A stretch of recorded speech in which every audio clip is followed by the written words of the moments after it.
இதுக்கு முன்னே வந்து கொஞ்சம் யூனிஃபார்ம் தைக்கிற வேலையெல்லாம் இருந்ததுங்க. அதனால் வேறு ப்ளவுஸ் எதுவும் அடிக்கல. இடையில வந்து ஒரு கவுன் அடித்து அந்த வீடியோ கூட போட்டிருப்பேன்.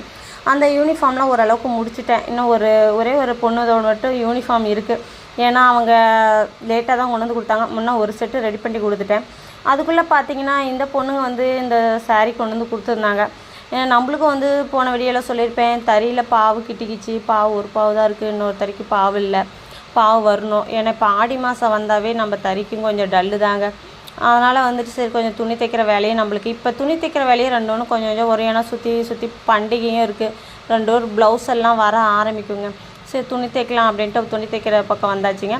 அந்த பொண்ணுங்க வந்து 2 பேரும் ஒரே மாதிரியே சாரீ எடுத்திருந்தாங்க. லைட் க்ரீனு, பிங்க் கலரில் பார்டரு, முந்தானி எல்லாமே நல்லா டார்க் பிங்க் கலருங்க, ஒரு மாதிரி ரோஸ் கலருங்க. சீலையே நல்லா தான் இருந்தது. இவங்க 2 பேருமே பஃப் கை தான் கேட்டிருந்தாங்க. இந்த பஃப் கை எப்படி நான் கட் பண்ணேன், ஸ்டிச் பண்ணேன் அப்படிங்கிறது இந்த வீடியோவோட லிங்க்கில் நான் கொடுத்துருக்கேன். நீங்கள் போய் பாருங்கள். ஃபுல்லு தான் இவங்க 2 பேருமே எனக்கு ஒரே மாதிரி பஃப் கை கேட்டிருந்தாங்க. கழுத்துக்கு வந்து எனக்கு டிசைன்லாம் எதுவும் வேணாங்க்கா, பைப்பிங் மட்டும் வச்சு கொடுங்க அப்படின்னாங்க. நாம்ளும் வந்து அந்த சாரியோட துணியை வந்து பைப்பிங்காக வச்சு கொடுத்துட்டேங்க.